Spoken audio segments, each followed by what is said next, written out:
अस्सलाम वालेकुम नाज़रीन, प्रोग्राम न्यूज़ एट 5 में आपको खुशामदीद कहते हैं। मैं हूं आपके साथ ज़िशान बशीर। नाज़रीन, कौम की नज़रें इस वक्त पनामा लीक्स JIT पर हैं, जो कि तहकीकात कर रही है शरीफ फैमिली पर लगाए गए उन इल्ज़ामात की, जिसके हवाले से सुप्रीम कोर्ट में भी समाअत होती रही और उसके बाद ये JIT तश्कील दी गई थी। 2 माह का टाइम दिया गया था, 60 रोज़ का टाइम था, जो कि 9 जुलाई को ख़त्म हो रहा है और 10 जुलाई को ये रिपोर्ट बिलाखिर सुप्रीम कोर्ट में जमा होनी है। अब तक की अगर हम जो पेशरफ्त है उसका जायज़ा ले तो हुसैन नवाज़ पेश हुए, उसके बाद हसन नवाज भी पेश हुए। हुसैन नवाज की तकरीबन 6 पेशियाँ हुई हैं, गुज़िश्ता रोज़ भी वो पेश हुए थे, जो कि उनकी छठी पेशी थी JIT के रूबरू। उसके बाद हसन नवाज भी पेश होते रहे हैं। वज़ीर आज़म साहब खुद भी आए, वज़ीर आला शहबाज शरीफ को भी तलब किया गया और आज मरियम नवाज़ की पेशी थी। एक बड़ा दिन था, मरियम नवाज़ भी आज JIT के सामने पेश हुई और काफ़ी खुशगवार मूड के साथ वो यहाँ पर पहुँची थी, अंदर गई और उसके बाद जब वो बाहर निकली तो कुछ संजीदगी उनके चेहरे पर जो है वो देखी गई। लेकिन साथ ही साथ उनका ये कहना था कि JIT जो होती है वो इल्ज़ामात की तहकीकात करती है। ये पहली JIT है जो कि इल्ज़ाम को तलाश कर रही है। इसके साथ साथ एक और भी जो पेशरफ्त हमने देखी वो ये थी कि JIT के 2 अरकान, जिनमें ब्रिगेडियर कामरान शामिल थे और इरफान मंगी शामिल थे, वो दोहा गए और कतरी शहजादे से भी बात की गई उस कतरी ख़त के हवाले से, जिसकी बाज़गश सुप्रीम कोर्ट में भी सुनाई देती रही और ये कतरी ख़त बहुत ज़्यादा जो है वो इन रहा। लेकिन अपोजिशन की जानिब से कड़ी तनकीद का निशाना भी बनाया जाता रहा और ये JIT ने भी कहा था कि अगर कतरी ख़त के हवाले से तहकीकात नहीं हो पाती हैं, अगर कतरी शहजादा यहाँ पर नहीं आता है तो फिर इसकी कोई कानूनी हैसियत नहीं रह जाती है। अब देखना यह है कि जो बयान कतरी शहजादे अहमद बिन जासिम का कलमबंद किया गया है उसमें उन्होंने क्या कहा है और उसके बाद अब क्या आगे होने जा रहा है। जो रिपोर्ट पेश की जाएगी 10 जुलाई को, उसमें ये सब कुछ वाज़ेह होगा कि उसमें JIT ने क्या तहकीकात की हैं और किस नतीजे तक पहुँची है। इसी हवाले से हम बात करेंगे। हमारे साथ इस वक्त इस्लामाबाद स्टूडियोज़ में मौजूद हैं पाकिस्तान तहरीक इंसाफ के रहनुमा उस्मान डार साहब। बहुत शुक्रिया उस्मान डार साहब आपके वक्त का। साथ ही साथ हमें इरशाद आरिफ साहब सीनियर तजज़ियाकार, वो भी हमें ज्वाइन करेंगे और सियाकार औरिया मकबूल जान साहब भी हमारे साथ मौजूद हैं, उनसे भी इस हवाले से बात करेंगे। सबसे पहले उस्मान डार साहब, आपसे मैं गुफ्तगू का आगाज़ करना चाहूँगा। शरीफ फैमिली के हवाले से तहकीकात JIT जो है वो कर रही है, तमाम जो उनके फैमिली मेम्बरान हैं वो पेश हुए। आज मरियम नवाज़ भी जो है वो JIT के सामने पेश हुई और उसके बाद उनका मीडिया से गुफ्तगू में ये कहना था कि JIT हमेशा इल्ज़ामात की तहकीकात करती है, लेकिन ये वाहिद JIT है जो कि इल्ज़ाम तलाश कर रही है। क्या कहेंगे इस हवाले से सर आप?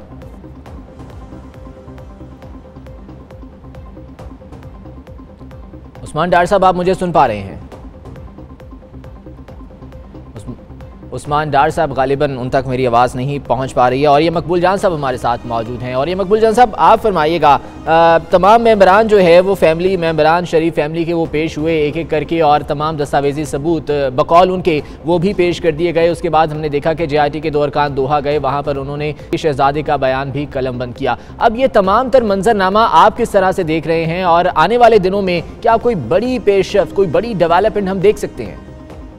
देखिए, पहली बात तो ये है कि जो बारे सबूत था उसके हिसाब से अगर तो इन्होंने कुछ चीजें और कुछ डॉक्यूमेंट पेश कर दिए हैं तब तो ठीक है, लेकिन नजर नहीं आ रहा। उसकी वजह यह है कि बुनियादी तौर पर एक मनी ट्रेल है कि जो कि नवाज शरीफ फैमिली ने वहाँ बताई है और वो मनी ट्रेल ये है कि हमें कतर के शहजादे ने इतने पैसे दिए थे और उस पैसों से हमने ये चीज खरीदी है और कतर के शहजादे को पैसे जो थे वो भेजे थे मियां मोहम्मद शरीफ, जो कि फौत हो चुके हुए हैं। ठीक, अब इसके ऊपर सर्कमस्टांशियल एविडेंस है कि आपको एक आदमी जब कोई बयान देता है कि मैंने फलां आदमी को कत्ल किया था, तो उसके साथ वो बयान में ये लिखेगा कि मैंने फलां दुकान से चाकू खरीदा, फिर उसके बाद मैं फलां जगह पर एक जगह पर बैठा जाके और उस जगह 2 चौकीदार भी थे, फिर मैंने इंतजार किया, लिफ्ट आई, ऊपर चला गया, वहाँ उस घर के अंदर ये था।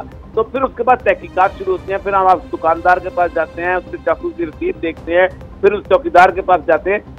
2 मनी ट्रेल हैं। एक मनी ट्रेल है जो कि नवाज शरीफ फैमिली दे रही है कि वो जो है कतरी शहजादा उसने उनको पैसे दिए और मियां शरीफ से पैसे दिए। पहली बात यह है कि वो साबित करेंगे कि कैसे पैसे आए, कहाँ पैसे आए, वो देंगे। दूसरा है इसहाक डार की। इसहाक डार का जो स्टेटमेंट है वो ये कहता ये है कि मैंने 3 अकाउंट खोले, उन 3 अकाउंटों में इतने पैसे वहां जमा कराए, इतने पैसे जो है ट्रेवलर चेक के साथ ऐसे वहां गए, वहां से ये पैसे हुए। उसकी मनी ट्रेल के ऊपर अब इसहाकदार से मजीद पूछने की जरूरत नहीं थी और कल भी उन्होंने जल्दी इसीलिए फारग किया तो उसको बताया कि जनाब आप ये बताइए कि ये स्टेटमेंट आपका है या नहीं है। उन ज़ाहिर इनकार तो वो कर नहीं सकते, उनके हाथ का लिखा हुआ स्टेटमेंट है, क्योंकि 164 का जब स्टेटमेंट हो जाए, जब मैजिस्ट्रेट के सामने को स्टेटमेंट हो जाए तो फिर स्टेटमेंट देने वाले को नहीं बुलाया जाता अदालत के अंदर, अदालत में मैजिस्ट्रेट को बुलाया जाता है और मैजिस्ट्रेट से पूछा जाता है कि क्या आपने वो तमाम कानूनी तकाजे पूरे किए, जिसने उसको बताया कि ये स्टेटमेंट तुम्हारे खिलाफ इस्तेमाल हो सकता है, जिसने उसको बताया कि तुम्हें दोबारा पुलिस के हवाले नहीं किया जाएगा, जिसने उसको बताया कि तो तुम जो है बिला रज़ा और रग़बत दे रहे हो और तुमसे कोई प्रेशर नहीं। फिर से पूछा जाता है क्या तुमसे शिद्दत से नहीं हुआ। जब इन 6 सवालों का जवाब वो नफी में दे और बता दे कि मुझ पे ऐसा कोई प्रेशर नहीं, तो फिर कहा जाता है अब तुम स्टेटमेंट दो और उसके बारे में बकायदा कानून के अंदर जाता है कि उसको बकायदा एक खास मकाम पे लाया जाता है, उस पर जिरा होती है उस मजिस्ट्रेट पे, और मजिस्ट्रेट की जिरा में कामयाब हो जाए तो वो स्टेटमेंट जो है वो मुकम्मल हो जाता है इस स्टेटमेंट, और उसके ऊपर फिर लोगों को फांसियां होती हैं। अब उन्होंने करना यह था कि इसको ट्रेल को साबित करना था। इस ट्रेल को साबित करने के लिए कागजात मिले उनको रहमान मलक से, इसीलिए जो सबसे ज्यादा जिस बंदे का मूड खराब हुआ है, जो सबसे ज्यादा जिस बंदे की जो इतना मुतहम्मल मिजाज आदमी था पूरी जिंदगी के अंदर, जिसको सब वो है डॉक्टर साहब, ठीक, उसकी वजह ये है कि उसको उन्हीं और किसी का, क्योंकि बुनियादी तौर पर इस पूरे के पूरे कदिये के अंदर जो शख्स, जिस शख्स ने उनकी लुटिया डुबोई है वो इसहाक साहब हैं, और ये लुटिया उस वक्त डुबोई गई थी कि जब उनका कोई ताल्लुक रिश्तेदारी नहीं थी, अब वो रिश्तेदारी हो गई थी। जी हाँ बिल्कुल, और ये सब इमरान खान साहब भी ये कहते रहे हैं कि अगर इसहाक डार सच बोलें तो खुद फंसते हैं, झूठ बोले तो खुद फंसते हैं, सच बोलें तो नवाज शरीफ जो है वो फंसते हैं। मुझे उस्मान डार साहब हमारे साथ मौजूद हैं, उन्हें भी शामिल गुफ्तगू करने। उस्मान डार साहब, बारे सबूत जो है वो शरीफ फैमिली पर था ये कहा जाता रहा, और वो कतरी खत बहुत ज़्यादा अहमियत इख्तियार कर गया था जो कि आया, और उसके बाद JIT ने जब तहकीकात शुरू की तो उन्होंने भी ये कहा कि अगर कतरी ख़त की तस्दीक नहीं होती है तो उसकी कोई कानूनी हैसियत नहीं रहेगी। लेकिन अब दो अरकान गए हैं JIT के, वहाँ पर हमद बिन जासिम का बयान कलमबंद हुआ है, और अगर वो उस ख़त की तस्दीक हो सकती है तो फिर क्या देख रहे हैं आप आगे? देखिए, एक तो पहले इस बात की कोई ऐसा ऑफिशियल तस्दीक तो हुई नहीं है, मीडिया के ज़राए से हम देख रहे हैं और सुन रहे हैं। और दूसरा, जहाँ तक भी कतरी शहजादे का स्टेटमेंट है वो तो आने वाले दिनों में हम देखेंगे कि जो भी चीज़ JIT वहाँ से लाने में कामयाब होती है उसको सुप्रीम कोर्ट ऑफ पाकिस्तान किस निगाह से देखती है और उसकी क्या हैसियत होती है सुप्रीम कोर्ट के फ़ैसले में। लेकिन जो बात मैं यहाँ कहना चाह रहा हूँ, जिसका जिक्र और ये मकबूल जान भी कर रहे हैं, कि बुनियादी तौर पर यहाँ आने वाले दिनों में फ़ैसला सुप्रीम कोर्ट ऑफ पाकिस्तान को यही करना है कि कौन सी मनी ट्रेल जो है वो ठीक है, किस मनी ट्रेल में ज़्यादा क्लैरिटी है। आया वो मनी ट्रेल जो इसहाक डार साहब पहले की दे चुके हैं, और यहाँ जो कतरी शहजादे वाली है, मेरा जहाँ तक ख्याल है कि कतरी शहजादे का लेटर जो है वो पहले ही पिट चुका है, रद्दी का टुकड़ा साबित हुआ है, और हम देखेंगे कि वो क्या मनी ट्रेल देते हैं।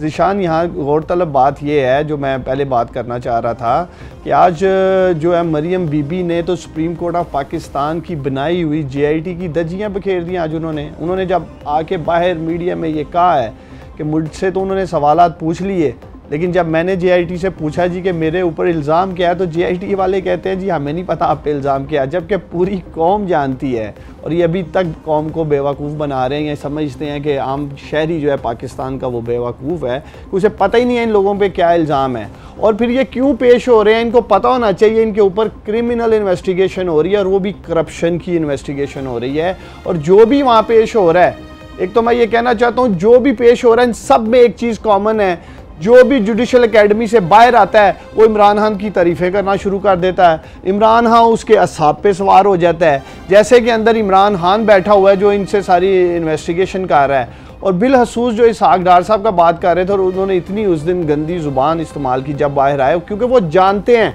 कि जो वो स्टेटमेंट दे चुके हैं और वो रिकॉर्ड का हिस्सा है, वही असल मनी ट्रेल है शरीफ फैमिली की, जो मनी लॉन्ड्रिंग ये करते आए हैं। हुदैबिया पेपर मिल जो है, जो कि इन्होंने, मैं कहना चाहता हूँ, वो हुदैबिया पेपर मिल जो थी वो मनी लॉन्ड्रिंग की जो है मिल थी, जिसका सारा लिंक है, सारा कनेक्शन है इसहाक डार की स्टेटमेंट के साथ, और जो अपार्टमेंट्स हैं जिसकी इन्वेस्टिगेशन हो रही है वो लिंक्ड होते हैं इसहाक डार साहब की स्टेटमेंट के साथ। और किसी को कोई यहाँ बहाम या क्या कहते हैं किसी भी किस्म का कन्फ्यूजन नहीं होना चाहिए। और दूसरा जिस बात पे मैं जोर देना चाहता हूँ वो ये है कि आपने आज देखा कि एक हाजिर सर्विस पुलिस ऑफिसर ने जिस तरह इन्हें सलूट की, ये भी एक चीज बताता है कि किस बिल्कुल ये बहुत बड़ा सवाल है, और बहुत हल्कों में जो है ये बात जो है वो सुनी जा रही है कि आखिर क्या वजह है कि वो प्रोटोकॉल दिया गया। यही सवाल जो है उस्मान डार साहब मैं और ये मकबूल जान साहब के सामने रखना चाहता हूँ। और ये साहब, एक MNA को प्रोटोकॉल मिलना वो समझ आता है। अच्छा ठीक है, और ये मकबूल साहब हमारे साथ नहीं है। उस्मान डार साहब, आपने बात की क्रिमिनल इन्वेस्टिगेशन की जो कि जो है वो चल रही है, लेकिन मुख्तलिफ तकरीबात के दौरान मुस्लिम लीग नून के रहनुमाओं को जो है वो देख चुके हैं। वो तो पनामा पेपर्स को ये कहते हैं कि इसकी कोई कानूनी हैसियत नहीं है। जो स्टेट ऑफ पनामा है वो भी इससे लाताल्लुकी का इजहार कर चुकी है, तो वो तो इसे सिर्फ एक रद्दी का टुकड़ा, कुछ कागजों का पलंदा करार देते हैं। तो उनके इन बयानात से आपको लगता है कि अगर JIT के बाद सुप्रीम कोर्ट का अगर कोई फैसला आता है तो उसको नून लीग तस्लीम कर लेगी? देखिए ज़िशान, अगर पनामा पेपर्स की दुनिया में ये एक इंटरनेशनल स्कैंडल था, अगर इसकी इतनी अहमियत नहीं थी तो फिर मैं ये कहना चाहता हूँ कि क्यों आइसलैंड के प्राइम मिनिस्टर ने इस्तीफ़ा दिया, फिर क्यों UK के प्राइम मिनिस्टर डेविड कैमरॉन को पार्लियामेंट में जाके अपने आप को क्लियर करने की ज़रूरत महसूस हुई। ये बोंगियाँ मार रहे हैं ये नून लीग वाले, ये जानते हैं, इनकी बुनियादी तौर पे चीखें इसलिए निकल रहे हैं कि ये तो बने हुए थे अमीरुल मोमिनीन, आज तक तो इनका कभी एहतसाब हुआ ही नहीं था। गुज़श्ता 35 साल से जो इन्होंने लूटमार की, ये उसका मुकमका कर लेते थे, हुकूमतें वक्त के साथ कर लेते थे। पूरी कौम जानती है जनरल मुशर्रफ के साथ ये एग्रीमेंट करके मुल्क से बाहर गए। जब इनका एहतसाब हो रहा था, जब वो जजमेंट आने वाली थी 2000 में, तो इन्होंने मुशर्रफ के साथ एग्रीमेंट किया और मुल्क से बाहर चले गए। और ये रागल आपते हैं कि हमारा एहतसाब जनरल मुशर्रफ ने किया, पीपल्स पार्टी ने किया। आज पहली दफ़ा मुल्क पाकिस्तान में शरीफ फैमिली का एहतसाब हो रहा है, इसलिए इनकी चीखें निकल रही हैं। और ये समझते थे जब सुप्रीम कोर्ट ऑफ पाकिस्तान ने JIT बनाई तो हम इस JIT को मैनेज कर लेंगे, हम इस JIT को उसी तरह ख़रीदो फरोख्त का बाजार समझ के मैनेज कर लेंगे जो इन्होंने पंजाब में गर्म रखा गुज़श्ता 25-30 सालों से। सिविल एडमिनिस्ट्रेशन की तबाही के जिम्मेदारी ये हैं जिसकी मैं आज बात कर रहा हूँ, जो हाजिर सर्विस मोहतरमा इनको सलूट कर रही थी। देखने वाली बात यह है कि क्या पोर्टफोलियो है, क्या कहते हैं मोहतरमा का, कि आज वो आई हैं तो उनको सलूट किया जा रहा है। अगर मरियम नवाज MNA थी, मिनिस्टर थी या पार्टी हेड थी, फिर तो समझ कोई आती है कि उनके पास कोई ऐसा पोर्टफोलियो था जो उन्हें किया जाता, तो वो एक आम शहरी के तौर पे आज आई थी वहाँ। उसके बावजूद आपने देखा कि किस तरह का इनका एक बादशाह का माइंडसेट है, पूरी कौम ने देखा। और ये जो है इसी चीज़ को लेके कि इनकी जो एक बादशाह वाली माइंडसेट है वो इमरान खान और पाकिस्तान तरीके इंसाफ ने एक्सपोज की है पाकिस्तानी कौम के सामने, जिसकी वजह से इनकी चीखें निकल रही हैं। और दूसरा ये जो बाहर बार बार आते हैं, मैं आपके प्रोग्राम में ये सवाल उठाना चाहता हूँ ज़िशान, ये किन कठपुतलियों का जिक्र करते हैं।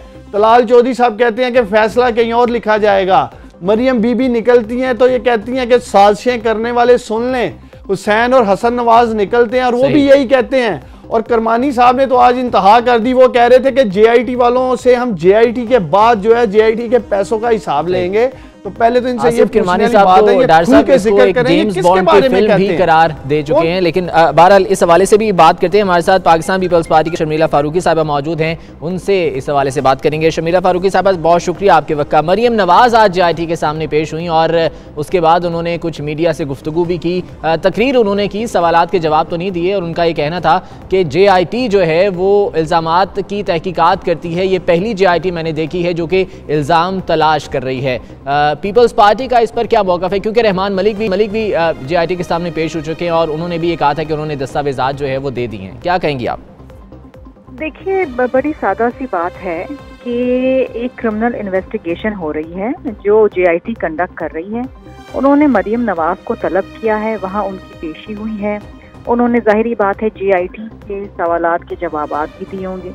लेकिन बाहर निकल के मीडिया से बात करना, इमोशनल बातें करना या ये कहना कि जी उनके 4 पुश्तों की अकाउंटेबिलिटी की जा रही है या वो उनका बाप उनसे कितनी मोहब्बत करता है और वो अपने वालिद से कितनी मोहब्बत करती हैं, ये वो बातें हैं जो हर एक सियासतदान बाहर निकल के करता है। असल हकीकत ये है कि प्राइम मिनिस्टर की फैमिली के ऊपर एसेट्स के हवाले से इल्ज़ामात हैं और उसका जवाब उनको देना है। देखिए, 1 साल तक तो मामला ऑलरेडी ये लोग खींच चुके हैं और उससे आगे अब 10 जुलाई को जो रिपोर्ट जानी है उसमें JIT अपना मौक़िफ़ पेश करेगी। उसके बाद सुप्रीम कोर्ट उस पर क्या फैसला करती है, क्या ऑर्डर करती है, ये हमने देखना है। लेकिन बात यह है कि जाहिर बात है JIT कोई मामूली बात पे तो बनती नहीं है ना। JIT के हवाले से जो तमाम चीज़ें हैं वो जिस तरह से उन्होंने ये भी कहा कि जनाब हम पे प्रेशर डाला जा रहा है, रिकॉर्ड की टेम्परिंग हो रही है, तो कहीं तो कुछ गड़बड़ है जो ये तमाम चीज़ें वजीर आजम हाउस की तरफ से हो रही हैं। और मैं समझती हूँ कि सिर्फ मरियम कौम की बेटी नहीं है, इस मुल्क में रहने वाली हर औरत इस कौम की माँ, बहन, बेटी, और सबकी उतनी ही इज्जत होनी चाहिए जितनी आज मरियम नवाज की गई है। तो मेरा ख्याल है जो स्पेशल ट्रीटमेंट आज उनको दी गई है वो बिल्कुल गैर जरूरी थी। ये एक सिंपल बात है कि क्रिमिनल इन्वेस्टिगेशन है, तलबी हुई है और पेशी हुई, मामला यहाँ खत्म हो जाता है। आगे इंतजार करें कि GIT अपनी रिपोर्ट क्या दाखिल कराती है।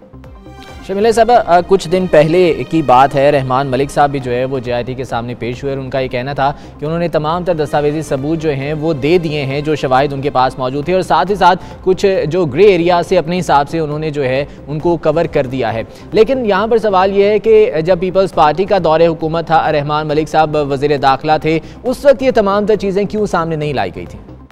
देखिए, बहुत सारी चीज़ें हैं जो सामने लाई गई, बहुत सारी चीज़ें हैं जिन पे काम ना हो सका, क्योंकि उस ज़माने में आपको याद होगा कि एक तो हमारे पास असेंबली में नंबर्स नहीं थे। हम मुत्तहदा कौमी मूवमेंट पे बहुत सारी चीज़ों के लिए हम डिपेंड करते थे नेशनल असेंबली में, तो हम बहुत सारी कानून साजी भी नहीं कर सके।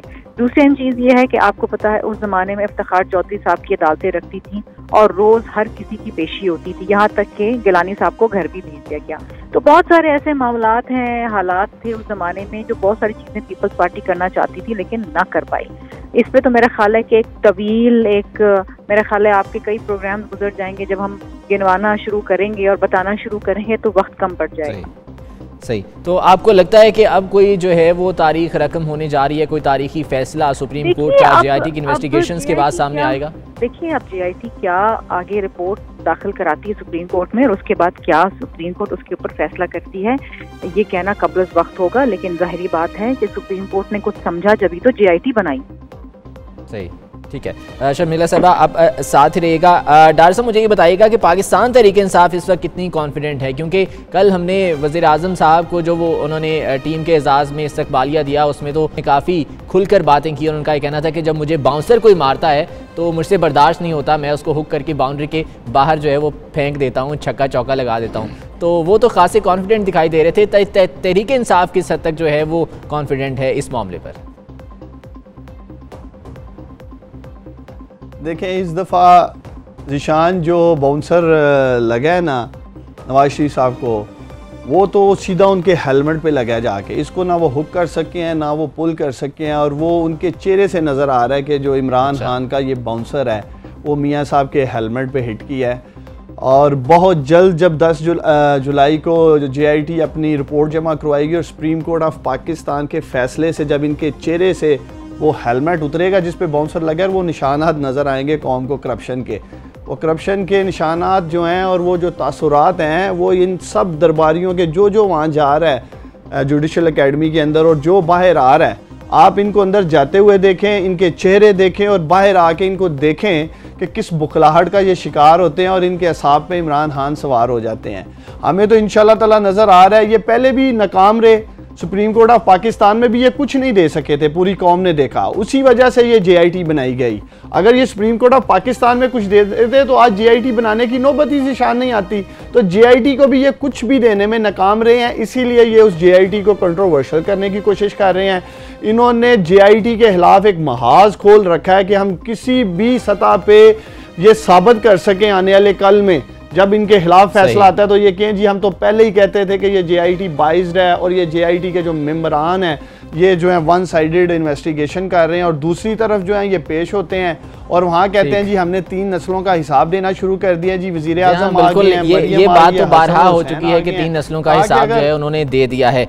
उस्मा बुखारी साहिबा भी हमारे साथ मौजूद हैं, पाकिस्तान मुस्लिम लीग का ताल्लुक है, उन्हें भी मैं शामिल गुफ्तगू करूँगा। उस्मा बुखारी साहिबा, बहुत शुक्रिया आपके वक्त का। वज़ीर आज़म साहब ये कहते हैं कि बाउंसर उन्हें कोई मारता है तो बहुत गुस्सा आता है और वो हुक करके बाउंड्री के बाहर फेंक देते हैं। ये GIT वाला जो बाउंसर है, आप समझती हैं ये भी बाउंड्री के बाहर जाएगा? जी देखिए, मैं वैसी सियासत में इस टर्मिनोलॉजी के हक में नहीं हूँ, क्योंकि इस हर एक इस तरह की टर्मिनोलॉजी के 2 मतलब बनते हैं। मेरी गुजारिश GIT के हवाले से सिर्फ इतनी है कि अभी मुझे नहीं मालूम मुझसे पहले कौन साहब गुफ्तगू कर रहे थे, लेकिन उस्मान डार साहब हमारे साथ मौजूद हैं, पाकिस्तान तहरीक इंसाफ के उस्मान बुखारी साहब। तो हमने किसी को कंट्रोवर्शियल नहीं किया भाई, अपनी हरकतों से, और जो मामलात वहाँ चल रहे हैं उससे खुद कंट्रोवर्शियल हो रही है GIT। इन्होंने तो काली पट्टियां पहनी हुई थी जिस दिन JIT अनाउंस हुई थी, और ये तो एक हफ्ते तक जो है वो उसका बायकॉट किए फिर रहे थे कि हम मानते ही नहीं है JIT को, ये चल ही नहीं सकती। आज ये खुदाई खिदमतगार बने हुए हैं और तर्जुमान बन गए हैं JIT के, पता नहीं क्यों। और ये भी समझ में नहीं आता कि हर चीज इनको फीड कैसे हो जाती है। रात को JIT जो है वो PTI को रिपोर्ट कर रही होती है, जो हर चीज इनके पास है। कैप्टन सफदर ने अंदर क्या कहा, इनको कैसे पता? इन्हें क्या पता कि वजीर आजम वहाँ क्या कह के आए हैं? इनको ही अंदर की बातें कौन बताता है? ये तो हमारा सवाल है ना, यही तो सवाल है जो हमें पूछने हैं।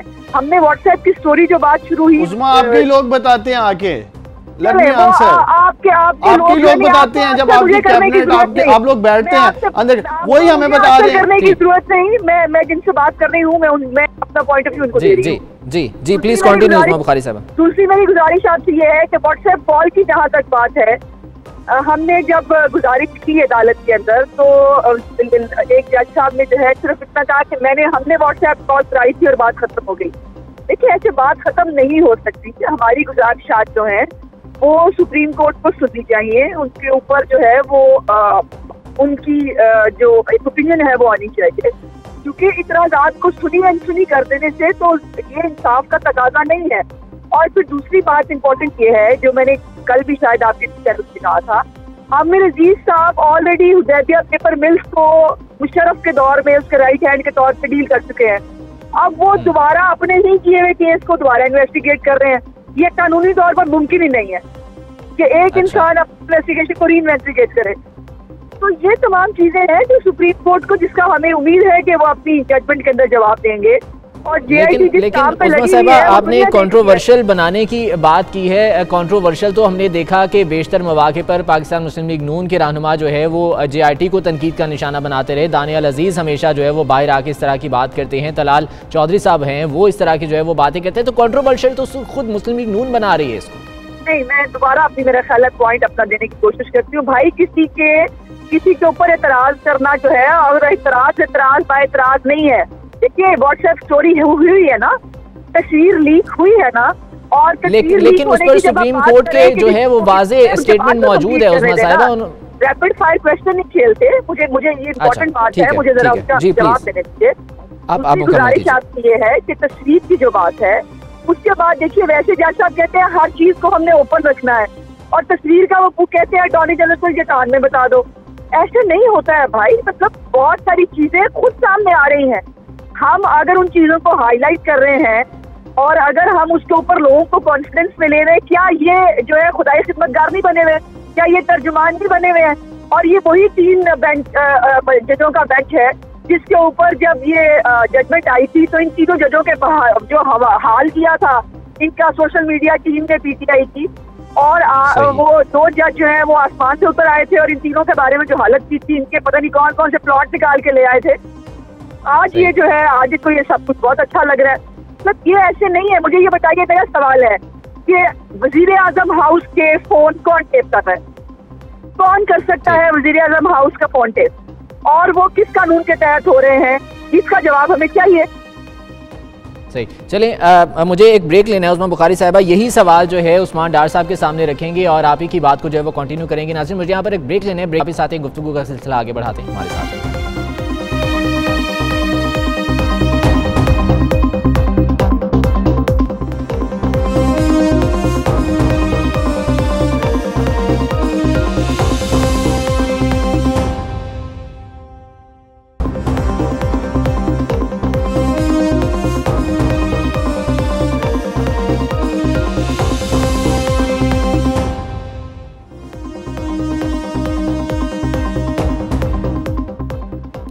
ब्रेक के बाद आपको खुशामदीद कहते हैं। नाज़रीन ब्रेक पर जाने से पहले उस्मा बुखारी साहिबा हमारे साथ मौजूद थी और उन्होंने सवालात उठाए। उनका ये कहना था कि JIT की अंदर की बातें जो हैं वो बाहर कैसे आ रही हैं, साथ ही साथ जो व्हाट्सएप रिकॉर्डिंग और जो एक तस्वीर का मामला जो कि सुप्रीम कोर्ट में गया था उस हवाले से भी उन्होंने बात की। उस्मान डार साहब, मैं यही सवाल आपके सामने जो है वो रखना चाहूँगा, क्योंकि बारहा मौके पर जो है वो इस तरह की बातें हो चुकी हैं। लेकिन उससे पहले मैं अपने नाज़रीन को बताऊँ कि हमारे साथ इस वक्त स्टूडियोज़ में इरशाद आरिफ साहब मौजूद हैं, सीनियर तजज़ियाकार। उन्हें भी इस हवाले से जो है हम बात करेंगे। इरशाद आरिफ साहब खुशामदीद कहते हैं आपको स्टूडियोज़ में। उस्मान डार साहब, आपसे वही सवाल कि ये JIT के अंदर की बातें बाहर कैसे आ जाती हैं, क्योंकि बारहा मौके पर नून लीग के अरकान इस हवाले से अपने तहफ़्फ़ुज़ात का इजहार कर चुके हैं, चाहे वो इस्लामाबाद में तलाल चौधरी साहब हों, दानियाल अजीज़ साहब हों, या अभी उस्मा बुखारी साहबा ने भी वही बात की है। इस पर तहरीक इंसाफ का क्या मौक़िफ़ है सर? देखिए ज़िशान, एक तो मैं ये कहना चाहता हूँ कि जो इनके हालात होते हैं ना जुडिशल एकेडमी से बाहर आके, इनके जो चेहरों के तासुरात होते हैं, एक तो वही बता रहे होते हैं। बिलखसूस मैं इसहाक डार साहब का यहाँ नाम लेना चाहूँगा कि जो उन्होंने उस दिन किया बाहर आके, जिस तरह उन्होंने वावेला किया, तो ये तो पूरी कौम देख रही है कि फ़ैसला क्या आने वाला है। एक तो ये मैं कहना चाहता हूँ। दूसरा, इस बात में भी कोई शक व शुबा नहीं कि इन्हीं के लोग जब आके अपने इनर सर्कल में PMLN वाले बात करते हैं और वही लोग फिर हम लोगों तक ये बातें पहुँचा रहे हैं कि इनके साथ अंदर हो क्या रहा है, और यही बातें सारी गर्दिश कर रही हैं इस्लामाबाद में और पूरे मुल्क में। मकसद ये है कि ये JIT को मुतनाज़ा बनाने के लिए किसी हद तक भी जाने को तैयार हैं। मुझसे पहले उज़मा बीबी थी, वो भी ये कह रही थी, मैंने उनसे बात करने की कोशिश की, उन्होंने कहा जी मैं आपसे बात नहीं करना चाहती, मैं मेज़बान से बात करना चाहती हूँ। ये भी एक इनका क्लियर माइंडसेट है। आज इन्होंने देखा ये शहजादियों वाला माइंडसेट जो है ये ऊपर से नीचे आ रहा है। मरियम नवाज साहिबा से भी जब मीडिया के साफियों ने सवालात लेने चाहे तो उन्होंने वो मुनासिब नहीं समझा उन्हें जवाब देने का। साहब ये भी तो एतराज़ ये मेरे सवालात का जवाब दिए बगैर मेरे हालात बाहर से JIT को भिजवाई जाती हैं, ये भी तो एक एतराज़ उठाया गया था।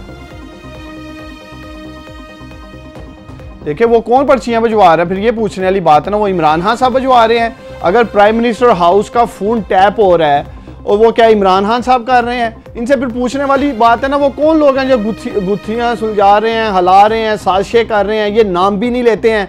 फिर अगर ये कहना चाहते हैं कि ये सारे काम इमरान खान अकेला इमरान खान इस मुल्क में कर रहा है, उस स्टेटस को के खिलाफ अकेला इमरान खान खड़ा है, तो फिर तो इमरान खान फिर हीरो हुआ है इस पूरी कौम के, क्योंकि अकेला इमरान खान इस स्टेटस को से लड़ रहा है, हर जगह इमरान खान मौजूद है। फिर ये कहना चाहते हैं PMLN वाले, मैं ये कहना चाहता हूं आपके प्रोग्राम में, मकसद ये है ये नाम भी नहीं लेते हैं और फिर ये कहते हैं जी कि JIT जो है वो बाइज्ड हो चुकी है। और एक तरफ आपको याद होगा कि मरियम बीबी का वो ट्वीट जो इन्होंने किया जब दोनों चीफ चेंज हुए मुल्क पाकिस्तान में, मेरा ख्याल है दिसंबर की बात है, तो इन्होंने कहा जो तूफान आना था, जो भी आना था, हाँ बिल्कुल, वो भी खासा जो है वो इन रहा मीडिया में भी, और खासा उसको भी तनकीद का निशाना बनाया गया। उस्मान डार साहब, इरशाद आरिफ साहब को भी मैं शामिल करना चाहूँगा। इरशाद आरिफ साहब, ये कहा जाता है, अभी उस्मा बुखारी साहब हमारे साथ मौजूद थे, उन्होंने भी यही बात की कि वज़ीर-ए-आज़म हाउस के फ़ोन जो है वो टैप किए जा रहे हैं, JIT को कॉन्ट्रोवर्शियल बनाने की कोशिश की जा रही है। लेकिन हमने ये देखा कि मुस्लिम लीग नून के जो रहनुमा हैं JIT के बाहर, जुडिशल एकेडमी के बाहर जो है वो मीडिया से गुफ्तगू करते हुए खुद कभी JIT को जेम्स बॉन्ड के फिल्म करार दे रहे हैं, कभी उस पर जो है वो तनकीद कर रहे हैं, व्हाट्सएप रिकॉर्डिंग तस्वीर के हवाले से जो है वो तनकीद की जाती है। तो JIT को नून लीग की जानिब से बाइस्ड कहना, कॉन्ट्रोवर्शियल बनाने की कोशिश करना और उसके बाद इस हवाले से बात करना, सर आपका क्या मौक़िफ़ है इस पर? देखिए इसमें दो तीन चीज़ें हैं। एक रियलिस्टिक पॉइंट ऑफ व्यू जो है होना चाहिए, सिर्फ सियासी तासुब की बुनियाद पर या नफ़रत की बुनियाद पर बातें करना तो बड़ा आसान है। बात यह है कि ये JIT के जो दो अरकान, तो चलो उनका फ़ौज से ताल्लुक़ है, 4 अरकान जो हैं इसी ब्यूरोक्रेसी का हिस्सा है जिसके मियाँ नवाज शरीफ साहब सरबराह हैं, हुकूमत उनके पास है। ये ब्यूरोक्रेसी खा उसमें FBR हो, खा उसमें NAB हो, खा उसमें ECP हो या दूसरे इदारे हों, ये सारे के सारे इदारे जो हैं उनके मातहत इदारे हैं। अगर उनको इन इदारों पर एतमाद नहीं है, उनके अफराद पर 21वें ग्रेड के 20 ग्रेड के अफसरों पर एतमाद नहीं है, तो ये बड़ी अफसोसनाक बात है। अगर प्राइम मिनिस्टर हाउस 4 साल से प्राइम मिनिस्टर इस मुल्क के, अगर वो इस काबिल भी नहीं है कि अपने प्राइम मिनिस्टर हाउस को बगिंग से बचा सकें, तो उन्होंने क्या किया है? सीधी सीधी बात है कि ये जो ख़ुद काम करते हैं, जो हुक्मरान ख़ुद गलत काम करेगा, ब्यूरोक्रेसी को अपने मकासद के लिए इस्तेमाल करेगा, ब्यूरोक्रेसी में ज़ाती पसंद नापसंद दाखिल करेगा, लोगों के फ़ोन टैप करवाएगा, उसके बाद उसको उसका सामना भी करना पड़ेगा और वो उसको जुर्रत के साथ, बहादुरी के साथ फिर सामना करना चाहिए। आपने ऐसा सिस्टम बनाना चाहिए था 4 साल के अंदर कि ये सारी चीज़ें जो कबाहतें हैं माजी की, ये ख़त्म हो चुकी होती। कुछ भी नहीं हुआ, एक बात। दूसरी बात ये है कि ये जो बात है कि वहाँ से बाहर बातें कैसे आती है, भी मिल के तो आप आते हैं, आपके लोग ही पेश हो रहे हैं और ये ऑफिसर जो बैठे हैं वो भी आपकी हुकूमत का हिस्सा हैं। सुप्रीम कोर्ट पर ये शक किया जा सकता है, तो या तो जजेस ये कर रहे हैं या ये ब्यूरोक्रेट कर रहे हैं जो ना तहरीक इंसाफ के मेंबर है ना किसी मीडिया हाउस के मुलाजिम हैं, ये सरकार के मुलाजिम हैं। तो वहाँ से ये बातें अगर बाहर आती हैं तो ख़ुद आपको अपने गिरेबान में झांकना चाहिए कि ये क्यों हो रहा है। ये बात उस्मान डार साहब की दुरुस्त हो सकती है कि भाई आप ही लोग फीड करते हों और उसके बाद फिर इसको इशू बनाते हों। जिस तरह डान लीग्स में हमने देखा कि बिलाखिर 3 या 4 लोग जब निकाले गए, अपने ओहदों से मनासिब से हटाए गए, तो साबित तो ये हुआ कि इन्होंने खुद ही लीकेज की थी, इनके अपने लोगों ने। इसीलिए तो तारिक फातमी साहब को ओहदा छोड़ना पड़ा, परवेज़ रशीद साहब को ओहदा छोड़ना पड़ा, वो बेचारे हमारे दोस्त हैं राउत तहसीन साहब, उनको अलग होना पड़ा। तो आप ख़ुद एक काम करते हैं और उसके बाद मलायन दूसरों को करते हैं, ये अजीब व गरीब पॉलिसी, ऐसा होना ना चाहिए। आप हुकूमत में हैं, आपको रोना नहीं रोना चाहिए, आप एक्शन करें, कौम को बताएं कि जी GIT का फ़लाँ मेंबर जो है वो लीकेज कर रहा है। अगर देखिए कोई और एजेंसी अगर वो कर रही है, रिकॉर्डिंग कर रही है, तो क्या IB नहीं करती? IB के पास ये आलात नहीं है, वो रिकॉर्डिंग नहीं कर रहे होंगे, उनको नहीं पता होगा कि जी कौन लोग ये लीकेज कर रहे हैं। आप कौम को बताएं, वज़ीर आज़म साहब ऑर्डर करें इंक्वायरी कि जी ये फ़लाँ जो लीकेज हुई है ये फ़लाँ लोगों ने की है, फिर कौम को बताया जाए। इस तरह मशकूक करना हर मामले को, आप हुक्मरान हैं, आप अपोजिशन का हिस्सा नहीं हैं, आप रियासत के इदारों को मशकूक करके रियासत को कमज़ोर कर रहे हैं, आपका ये मनसब नहीं है। अच्छा, यहाँ पर एक और सवाल ये भी पैदा होता है, 20वें और 21वें ग्रेड के अगर अफसरान ये तमाम तर तहकीकात जो है वो कर रहे हैं, आपने कहा कि 4 साल में अगर इदारे सही नहीं हो सके, सियासी भर्तियाँ होती रही, मेरिट पर भर्तियाँ नहीं हुई, तो फिर तो यहाँ पर तहरीक इंसाफ के दीगर अपोजिशन जमातों के जो तहफ़्फ़ुज़ात हैं वो तो एक दुरुस्त सिमत में जाते हुए दिखाई देते हैं कि इनके अपने ही इदारे कैसे जो है वो वज़ीर आज़म के ख़िलाफ़ इन्वेस्टिगेट कर सकते हैं, कैसे जो है वो तमाम तर चीज़ें सामने लेके आ सकते हैं।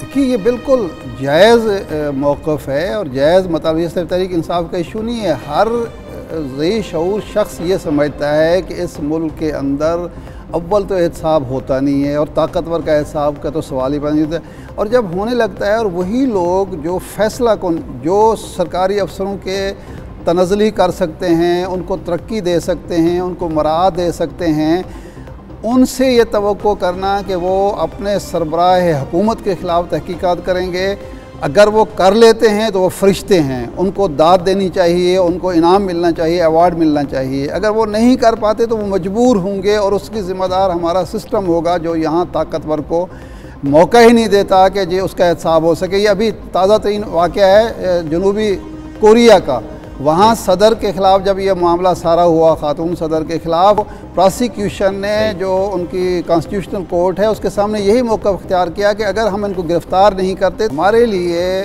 जो निशान राह है, जो हमारे लिए रहनुमा बात है, वो हुज़ूर अलैहिस्सलाम का वो फरमान है कि जो कौमें कमज़ोर के लिए अलग कानून और ताकतवर के लिए अलग कानून बनाती हैं वो तबाह हो जाती हैं।